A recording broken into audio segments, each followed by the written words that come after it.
Mu'adz, anak kecil usia 4 tahun. Matanya orang sebut buta. Kami menamainya, Allah berikan rahmat, ditutup pandangannya dari maksiat sejak kecilnya ia. Dia minta kepada ayahnya, ayah, tolong antar saya untuk menghafal Quran. Mesir tempatnya. Motornya motor yang sangat luar biasa terbelakangnya. Dimodifikasi oleh ayahnya. Motor yang sederhana itu dijadikan sebagai alat transportasi dunia untuk menggapai akhiratnya. 20 km mereka berjalan. Dengan motor sederhana itu menghafal Al-Quran. Ayahnya memodifikasi dashboardnya, menyimpan setiap hafalan yang telah selesai dia tuliskan. Dia kendarai di depan, dia cek hafalan anaknya di belakang. Selesai menghafal tuntas, selesai 30 juz. Bapak yang mengantar belum khatam, anak yang diantar khatam. Viral kisahnya di Timur Tengah. Datang reporter, ada yang dari Qatar, dari Kuwait mau wawancara.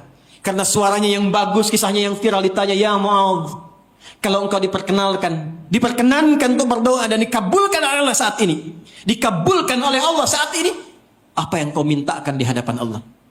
Semua berasumsi beliau akan meminta seperti Al-Imam Al-Bukhari, yang matanya buta, ibunya memohon kepada Allah untuk disembuhkan. Tercantum dalam kitab Fathul Bari, dalam syarah Sahih Al-Bukhari. Mohon minta pada Allah dengan barokah Quran. Ketika baca surat Qaf, ibunya memohon dalam mihrabnya, disembuhkan oleh Allah, matanya melihat kembali.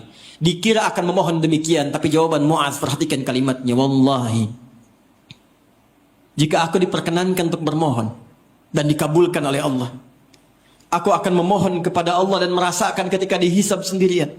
Tak ada lagi ayah yang menemani, tak ada lagi syekh yang membimbing. Aku akan dihisab sendirian bersama Allah, maka aku akan mohon kepada Allah saat ini. Ya Allah, jika memang bekal Quran yang telah aku hafalkan belum dianggap cukup untuk mendapatkan rahmat-Mu sampai detik ini, mohon kurangi siksaku di neraka dengan Quran yang telah aku hafalkan itu. Anak kecil, usia 4 tahun, dan belum masuk kategori hisab. Matanya buta, dia menghafal Quran mencari bekal kembali kepada Rabbnya untuk ringan hisabnya di hari kiamat.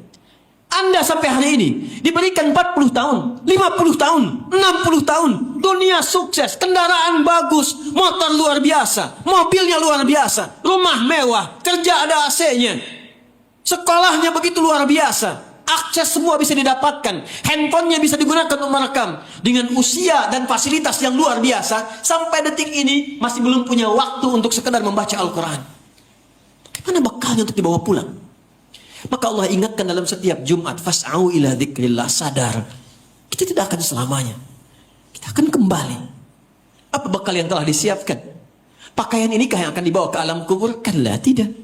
Kain kafan, hanya 2 kain yang tanpa kantong. Kain putih yang dibawa adalah fas'au ila dzikrillah, bukan meninggalkan dunia, tapi kreasikan dunia menjadi bekal akhirat. Belajar tetap di tempat yang sama, niatkan untuk menaati Allah Subhanahu wa taala.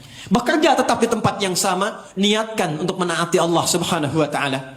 Di rumah menjadi ayah yang baik, di kantor menjadi pegawai yang baik, jadi anak yang baik, niatkan untuk meneladani Rasulullah sallallahu alaihi wasallam. Dunianya hasanah, akhiratnya hasanah.